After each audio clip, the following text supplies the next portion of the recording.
Hi, you guys. I'm literally sitting here, um, and I was like watching this old video that I did, this old collective reading for the new moon eclipse in Scorpio, which was talking about allowing yourself to transform, and like the messages were messaging, like they were really hidden, and I'm like, I feel like I should do a collective reading because, well, one, we're back in eclipse season again. This time I think it's like Aries and Libra, but don't quote me on that. But I think it is. And if it is, then that means that this next couple years, this like eclipse season, is really about balancing the individual identity with the collective, because that's really what that whole like Aries Libra dang,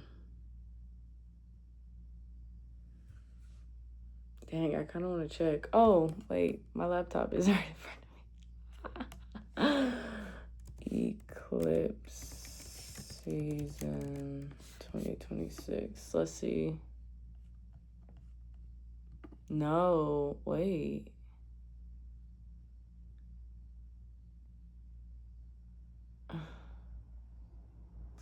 This shit is everywhere, y'all.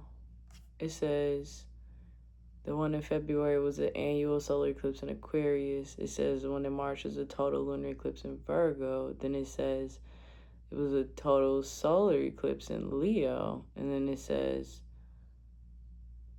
what's today? Next week, it's a lunar eclipse in Pisces. What signs? Like, what? What is this eclipse season about? Okay, so the year 2026 features two distinct eclipse seasons across two pairs of opposite zodiac axes. Wow, that's crazy. Is that usually how it is? So it's the Aquarius Leo axis and the Pisces Virgo axis. So, I'm trying to think. Aquarius and Leo. Aquarius is also like a very much collective sign. It's like individual, but it's like collective too. So it's kind of like the message that I was getting with Aries. I feel like if you mix Aries energy and Libra energy, you kind of get Aquarius in a way. Because I feel like Aquarius energy is like very much unique and finding your unique purpose in the world, but showing up for the world. Like it's very much about the collective, but finding your unique way of contributing to the collective. And then Leo, I feel like, is a more not individualistic sign. I mean, Leo is about the inner child and creativity and like being bold and stepping in the spotlight. And so we got the mixture of those two energies. And then Pisces and Virgo, so Pisces is right after Aquarius. And I don't know, I just feel like Pisces is the most evolved, eclectic sign. And it's still like a very much about the collective, but when I think Pisces, I think like dreamy. I think like I just think about the subconscious mind and like the 5D world and like the things that are outside of our actual sight in which we see, and like just the deeper meaning in life, and connecting with that while we're like here on earth, if that makes sense. And then Virgo, which is the opposite of Pisces, is very much like grounded. One is earth sign, and it's very much like meticulous and about the details and about making sure it's organized and that everything is together and that there's a plan and that we have everything sketched out for how we want it to go. So the balancing of those two energies, which I feel like is about, being organized on one hand, having like these goals and plans, but also being able to like kind of float. I feel like Pisces just has this like floater energy, like go with the flow vibes kind of energy. So like that that whole thing. I feel like that was a lot. But yeah, I haven't like, for those new here who haven't seen any of my readings, because I was doing readings like consistently for the last like since 2020, but I stopped a couple years ago when I remember actually specifically I did this reading and it was about the I forgot what it was, something that happened in astrology, not like the Great Divide, but like some crazy shit like that. And really, it was just like the transformation of like light workers going into their dark worker energy and like dark workers going into their light workers energy, which is essentially like, if you're a light worker, you know, those are like the healers, those are like the people who work in the service industry and take care of other people and really dedicate their lives to serving the collective. And our dark worker energy is when we more so are anchored towards ourselves and in our own energy and like really like doing some deep inner work and like going in hermit mode in order to help ourselves, you know, because it's only so much you can pour into other people and vice versa. Like you have to have the mixture. So I remember that I was doing readings like pretty like a lot. And then I don't know, after that shift, I think I went from like light worker energy to like dark worker energy, and I just had to do like a lot of inner work and healing and living and experiencing and like learning from other people and watching other readings, and like I just had to shut the fuck up for a while. So like I feel like I started doing less and less and less readings till I eventually like really didn't do them. And y'all, I done been through a whole path since the I done went through a whole journey and some. Like I done had a whole baby. I done went through postpartum. I done like left my partner, like, and now I'm like back in this energy of like, I don't know, I kind of feel like a newborn, like I've been reborn again. Like there's this sense of just freedom and euphoria and like aliveness. And I feel like lately I've been pouring into my cup more than I've ever poured into my cup in my entire life. And maybe that's what is like calling me back to do this reading again. Maybe that was like a deep transformation that I had to go through to work my way back to you guys, for one. For two, I feel like I have to do this reading today to prove to myself that I know my own beliefs and that I won't let somebody's opinion of me deter me from feeling that way and like doing what I want to do and believe in my beliefs. Because I did have a conversation with somebody that I have deeply cared about. Honestly, it's like a karmic of mine. I don't know if you call him a karmic or a twin flame. I don't know what the fuck, but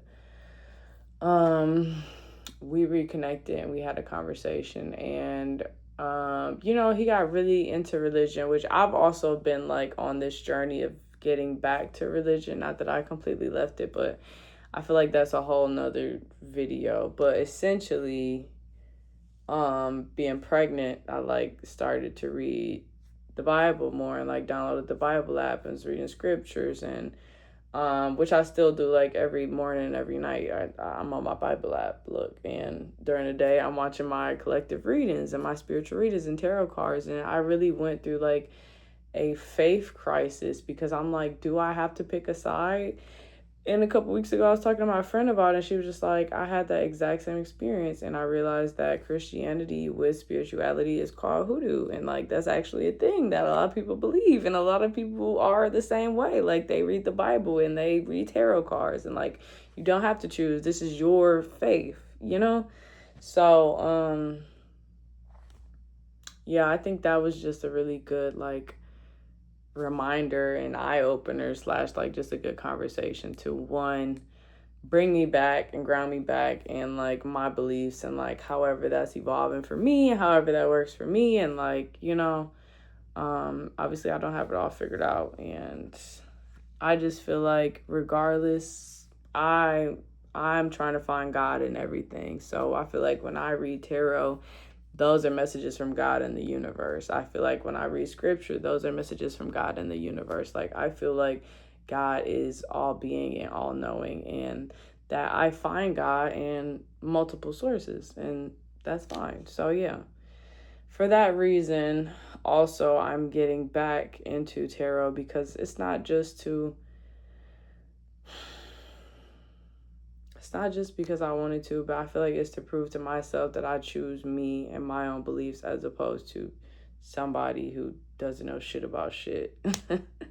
I'm just kidding. He might know shit about shit, but yeah, I was also watching my reading from 3 years ago, and I'm like, bro, now I'm sitting here talking about this guy in my reading 3 years ago, talking about how I finally cut the freaking cord, and I just restarted this cord, y'all.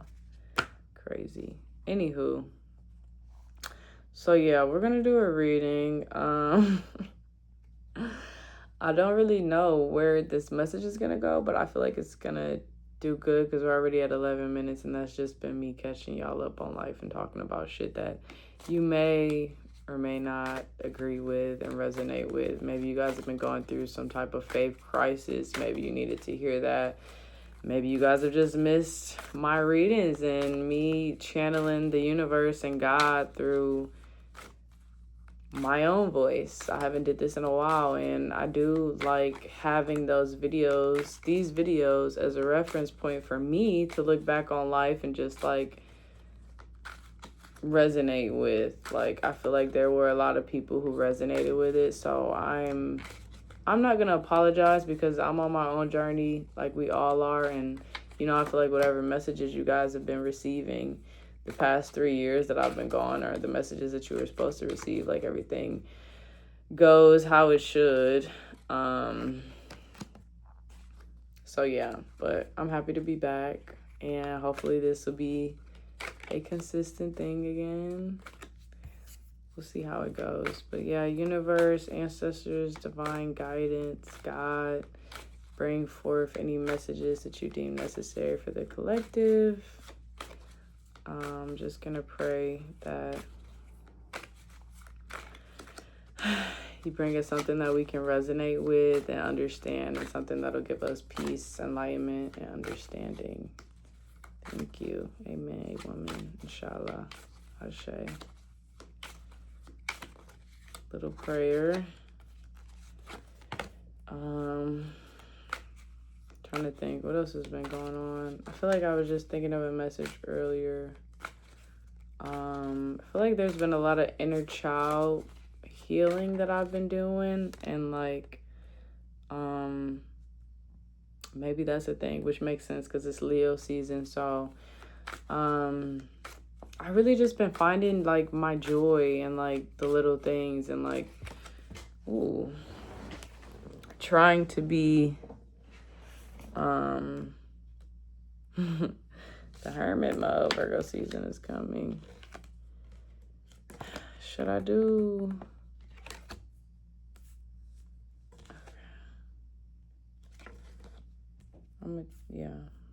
do these and clarify them with more.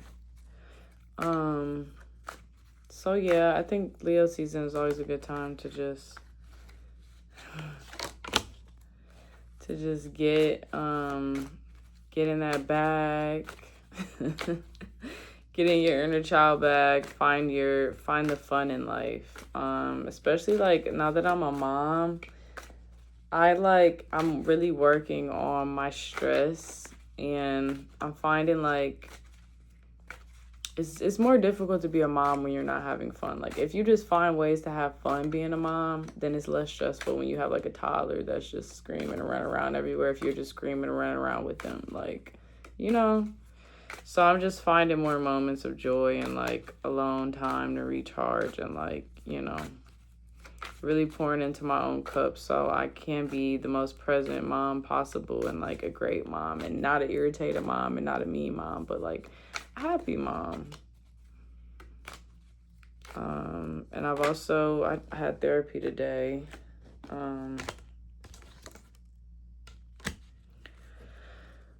So yeah, I've been doing a lot of healing, you guys. I hope you have too. Like, comment below and let me know if you are like somebody who's been here for a while, or if you've resonated with anything that's I've said this last 15 minutes.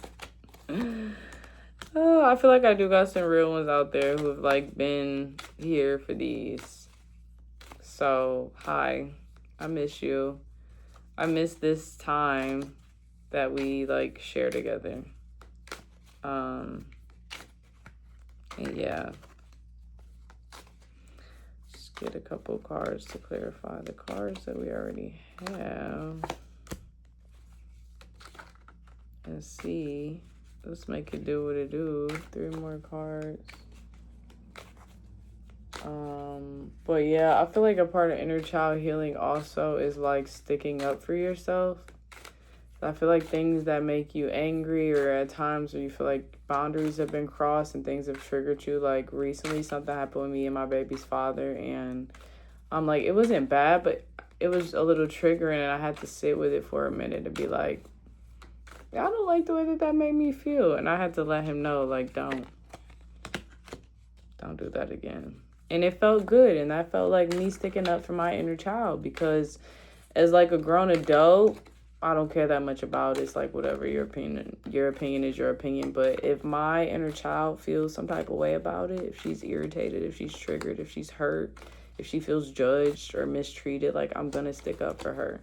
So while I might not give a fuck about it at my 31 years of age, if my inner child, baby CJ, baby Carlita, feels some type of way, then I'm gonna let it be known, because I refuse to abandon her or any parts of myself ever again. Okay, one more card.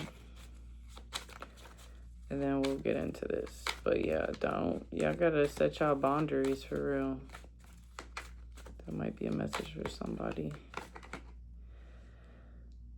Queen of Cups. Wow, I feel like I was just talking about the Queen of Cups in the other reading. And the King of Wands is at the bottom of the deck. Okay. Let's flip them around and see what we have.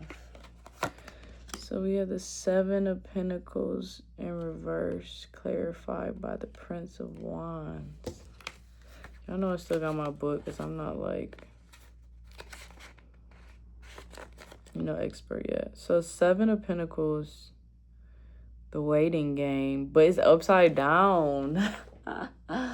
That's kind of lit, because it's like the wait is over, your time is here, like the time is now to make the moves, to live the life you want to live, to be happy. Oh, also, and I was listening to this reading earlier, and it was talking about how you're already living in the life and the things that you want for yourself. Like, it's already here. Wow, that really resonates.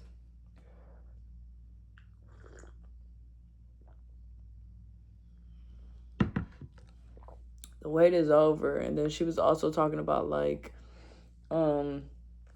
having gratitude, and how like some people might need to practice gratitude. And I know I am one of those people where like I'm always striving for more, and sometimes it's like you have to remember that you're already living out so many of the dreams that you dream for your life. Like, you already have so many great things in your life. So sometimes we do need to just have that gratitude for where we are and what we have. And, even if it's not everything that you ever want and ever dreamed of, you still have so much to be grateful for and happy for right now. Like, it's so many people with less than you have that wish they had, like, just the simple things that at times you may take for granted. So it's just a simple reminder that there's like, the waiting game is over. Like, this is your moment right now. The present is all we have. Like, the past is gone. The future may never come. The present, like, they call it a present because this shit is really like a gift. And you really have to enjoy it like a gift. Like, literally Christmas Day, opening gifts, that's today. And it's clarified by the Prince of Wands, even though I feel like I really was clarifying it. But Wands is fire. The Prince of Wands, the adventurer passion. Yeah. I feel like that's really like going after your passions and finding your passions and diving into your passions and just like finding that passion and adventure in life and like what you have now, and really enjoying the mundane and finding the pleasure in just the everyday things. Like, I love that. Love that for the collectives. Great, a great one to start off with. And then we have the Seven of Wands clarified by the Seven of Cups. Is that 3 sevens? It is. That's so crazy. Somebody just said 777 earlier. I've been getting 777 all day. Wait, let's look it up what 777 means too. Do you guys do like numerology? I probably should look up like other numbers and stuff too, but whenever I see like a synchronicity, like if I see a number often or like a row of the same numbers, like 3 sevens, then I'm like, what does that mean? Let's see, angel number 777 is a powerful sign of spiritual awakening, divine alignment, and good fortune.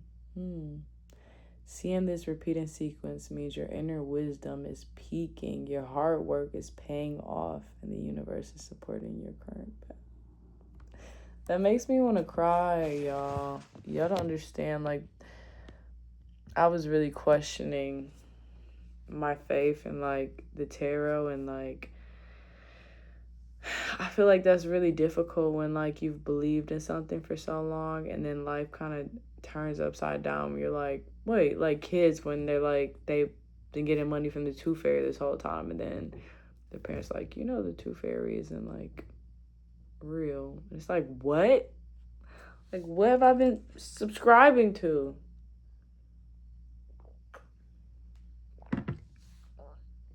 Which is also crazy because my niece turned 7 and she literally asked her mom about the tooth fairy because kids at her school were talking about the tooth fairy. And her mom like had that, my sister had that real talk where I was like, yeah, it's me. It's me and your dad. Okay, so 7 of Wands. We got a lot of wand energy as well, which makes sense because wand is fire and we're in Leo. Is it still Leo? Yeah, a couple more days of Leo season. So we got the 7 of Wands.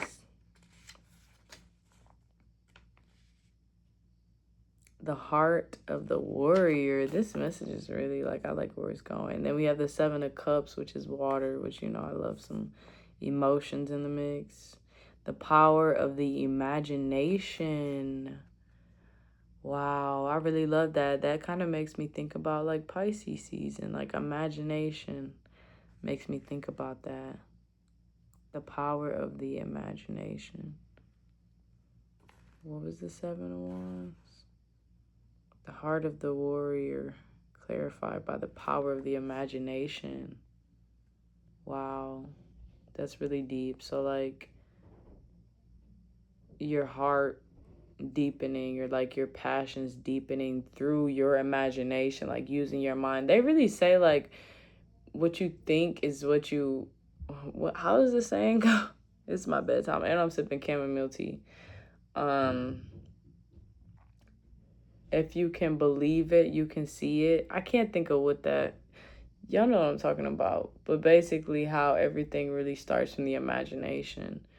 And how the heart of the warrior, I feel like the heart of the warrior is like that thing within you that is giving you the oomph to continue, that's giving you the strength to keep going, and like how the power of imagination is really fueling that. And even like now that I'll be reading the Bible and stuff and all these scriptures, I feel like a lot of, religion too is about believing in a higher power and believing in like, you can't see God. You don't know what he looks like. You don't know, a lot of it is like based off of your imagination.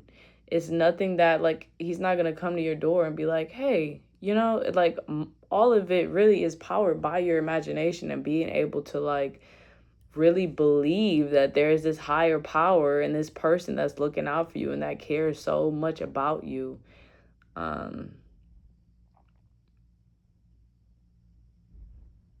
Yeah. It's good.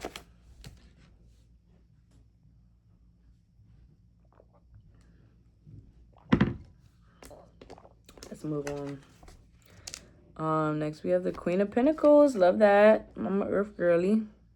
Clarified by the Hierophant. That's crazy because that is also the Taurus. Well, not also, but that's the Taurus card. So the Queen of Pentacles.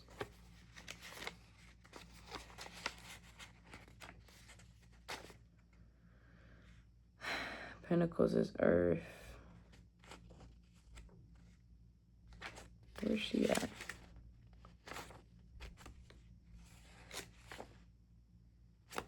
Oh, wow. So the Queen is water. Flow and flux, nurture, care, channeling, and process reflection. The depths of the subconscious. Wow. Clarified by the Hierophant, which I feel like that's a major arcana for one, but I feel like that's about like higher education and let me see. The institution of the sacred. So organizations, institutions, spiritual authority, memory, traditional teaching. So, you know, even like the Bible, even like scripture. Wow. It's kind of crazy.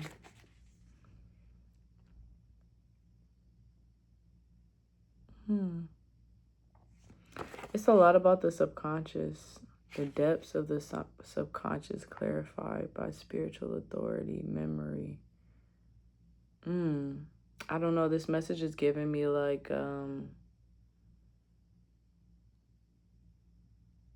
to get deeper into your subconscious mind or to find more clarity within your subconscious mind or to have this kind of spiritual awakening, to find like that inner wisdom.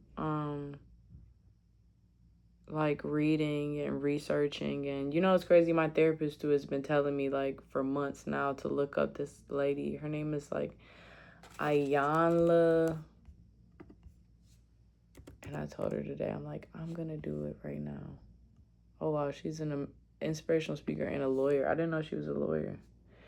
Oh, I've seen her before. It's crazy. And her birthday is in 2 weeks, September 13th. Ayanla Vasant. Wow, I have seen her. Cool. But yeah, she's a spiritual teacher and a life coach. So I think, you know, that this is just really encouraging us to do like some deep, you know, whether that's reading the Bible, whether that's reading like a spiritual book or watching readings, like just finding ways to connect with the subconscious mind, because I feel like it's so much. And I was just saying that in the video that I was just watching about like how the subconscious mind can hold so much stuff that like we're not aware that it's holding. So I also think like it's just good to feed our mind like inspiring things, so there's like more of that within us to like rewrite whatever old stories might be lingering down there. Or even like therapy, like therapy has been, it'll be a year since I've been in therapy. Every 2 weeks I go for almost a year now. It started in October, so it's almost my year anniversary. And I just got hungry out of nowhere.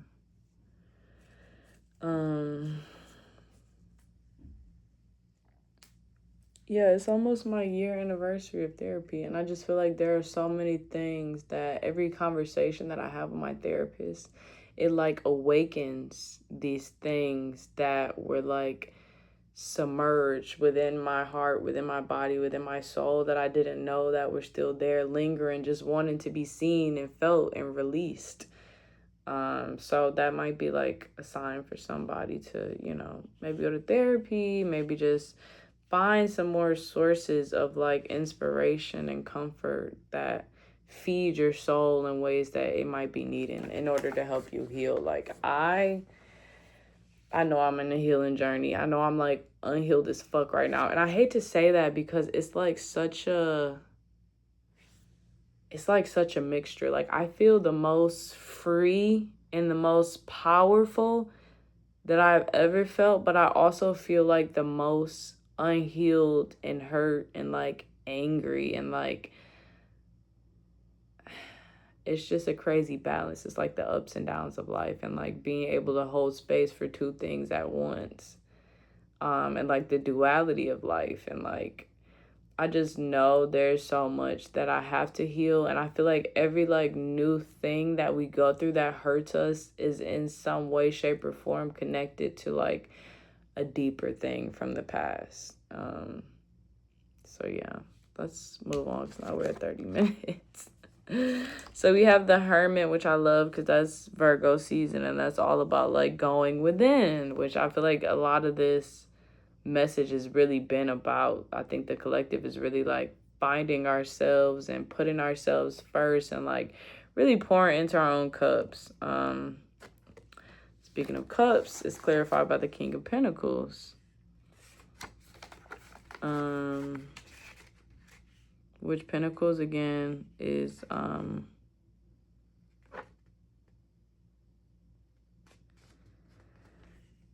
Pentacles again is like earth and, you know, material things. So the King of Pentacles is the master of the world. And wait, what's this Hermit? The seed of light and darkness. An imparter of wisdom, a hermit or somebody who enjoys solitude, wisdom, and loneliness.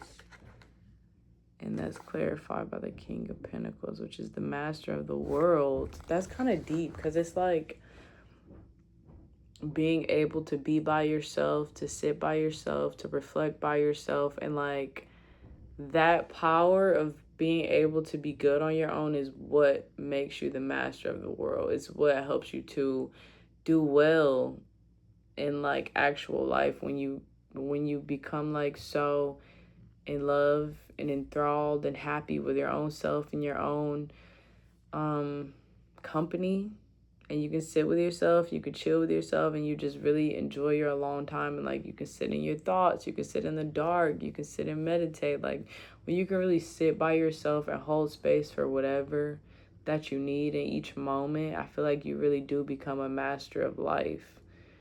Like mastering yourself, mastering your mind, your body, your soul is what really propels you forward in this life. Like that's really what it's all about, which I love because there's always like this inkling for me and like this yearning that I usually have for like a partner, which I obviously feel more when I'm single. And I came to the realization to myself at the beginning of the summer, like I literally have been single for not long at all. And I truly am nowhere near ready for a partner, even though I know just me being a lover girl, that's just something that I know that I want, that I'm always going to be open to. But I know that it's a lot of shit, honestly, that I just got to heal right now. And there's a lot of days and months that I probably just need to sit by myself and like feel whatever I feel so I can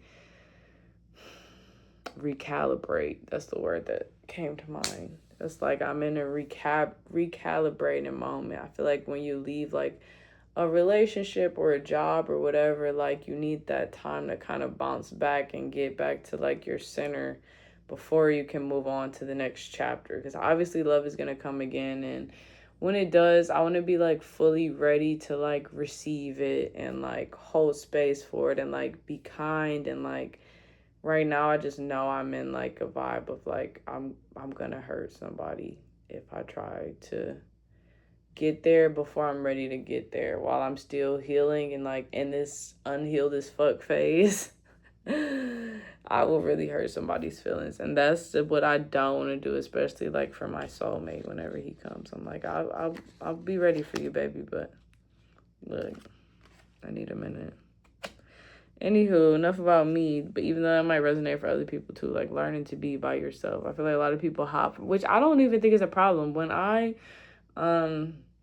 when me and my child's father broke up, I kind of like months prior was already like, which I feel like women do, other people might do too, but I feel like I was already mentally and like my heart was already pulling back for months. So by the time we actually broke up, I was kind of more like healed and a little bit more over it than if it was like I'm still in love with you and we have to break up. Like, it wasn't like that. So I did feel like this time, like, usually when I leave relationships, I need to be single for at least like 3 years. But I did tell the universe and God, like, whenever you want to bring my husband, I'll be ready for him. I'm just getting ready for him right now, you know?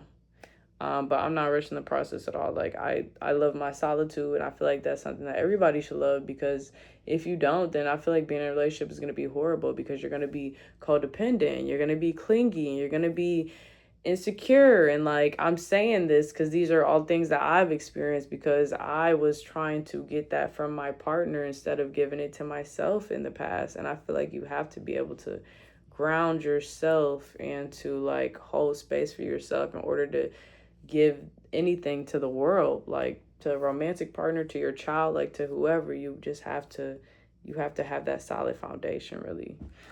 I'm yapping, y'all. Okay, 10 of Swords. We got 2 more, well, 4 more. 10 of Swords. This card keeps coming out. I kind of feel like it's about ego death, which is like interesting, because that's something that I feel like I've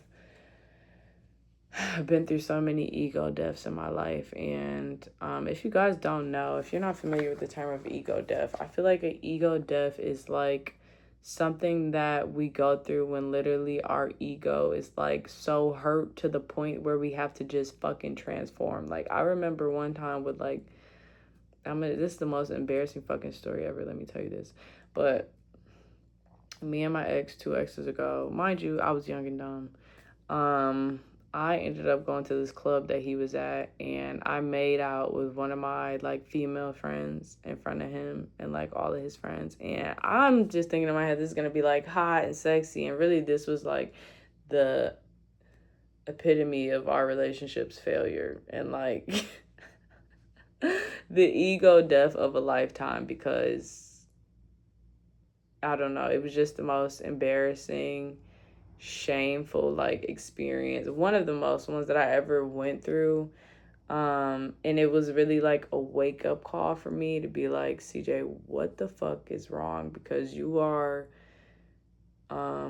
sabotaging this relationship, you are sabotaging your life, you are being reckless, you are being irresponsible. Like, it was just a wake-up call, and I feel like that's what ego deaths are about. Like, sometimes you need your world fucking shaken up. You need to do the dumbest shit to realize like you're being dumb as shit. And that's where ego deaths come in. But yeah, lately I've been like kind of I've been getting, this is actually crazy. I'm saying everything is crazy tonight, but I've been doing rejection therapy lately. I don't know if you guys have ever heard of that, but rejection therapy is basically, which I was telling my therapist about earlier, is basically like you are shooting for no's, just to get comfortable with rejection. Like, when I'm at the gym, sometimes I go up on the Stairmaster, and if I don't have paper towel, I'll ask random people walking past to pass me something to wipe my sweat. And like, the 2 times that I did it, they've given it to me, which is great. It's like rejection therapy is really just putting yourself out there in ways that you might get rejected. And I've been doing like so much of that, which I feel like really like triggers these ego deaths, and it helps you to like really kill your ego, because it's like your ego is nice sometimes, but you have to keep it in check. So I think that ego deaths are good because they keep you in check, and they keep you humble, and they keep you like aware of like how you're being perceived, but also how you're living, if that makes sense. And that's clarified by the Princess of Cups, which is water again. The muse within the dream. What's Princess?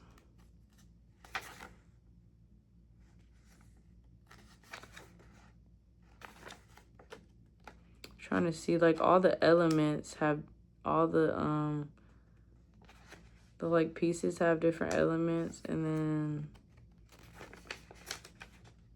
okay, princess is earth, awakening, nascent power, the fertile womb, and the container, the seeds, and the foundation.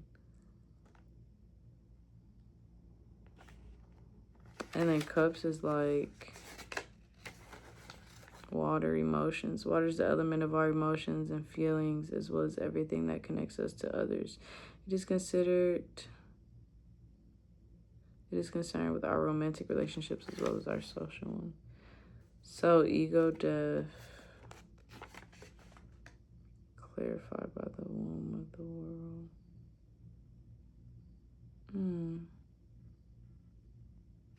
You know what's interesting too is like death is kind of the opposite of birth, and the womb is like where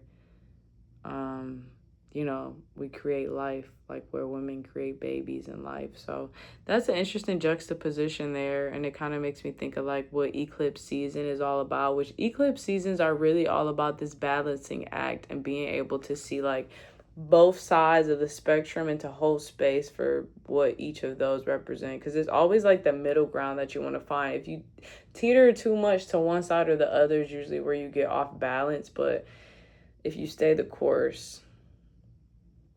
So I think that's what it's about, like being able to have all of these ego deaths and like allowing yourself to be reborn again and again and again and again and again, because that's what comes after death is life. And like, you know, even in that most embarrassing situation ever, I remember one of my friends at the time told me like, you can't look, what did she say? She said you can't look at this as a mistake, but as I forgot what she said, something about redirection and just using it as really like finding the lessons within all of the fuck ups. Like, so not allowing your ego death to cause you to like retreat or, you know, but allowing it to be like a helpful teacher to like just show you what it is that whatever it is that you need, so you can be reborn into this new and better person. Like after that, I'm just not gonna say that I just transformed overnight, but it definitely taught me like lessons that I wouldn't have learned if that most embarrassing thing ever didn't happen to me. So yeah, don't be afraid of the ego deaths. They're good for us. Okay, last two cards, Six of Wands and the Queen of Cups. So we literally got like all the queens, kings, cups. We got like everything in this deck. Which makes sense when you think about all the shit that's eclipsing this, like 4 signs eclipsing this year. I gotta look that up and see if that's normal. Because usually it's just 2, I think.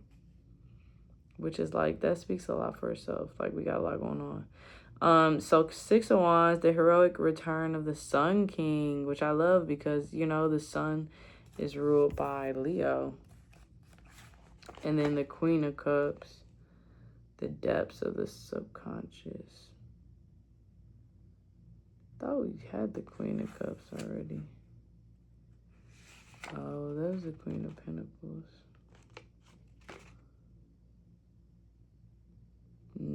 The nurturing Mother Earth. I actually read the wrong thing earlier, y'all. That was the Queen of Pentacles, the nurturing Mother Earth. Clarified by the hair font. We got a good message out of it though, but the nurturing Mother Earth.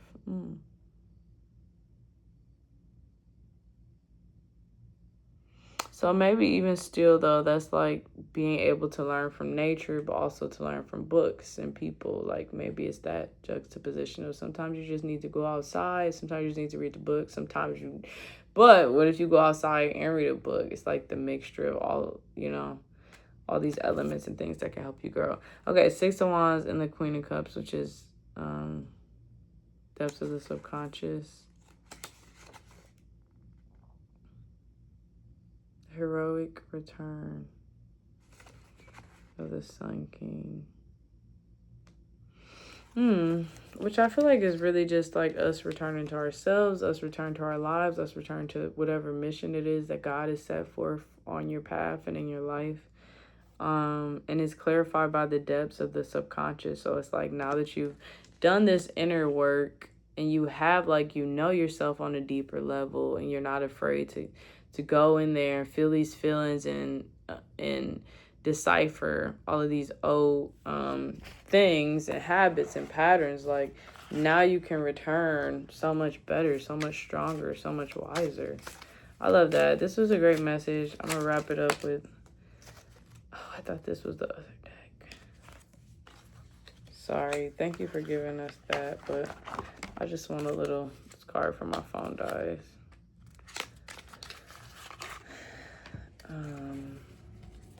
This is the Work Your Light Oracle. I'm gonna just pull a Oracle card.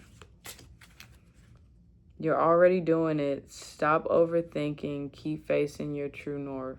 I think that's all we need for real.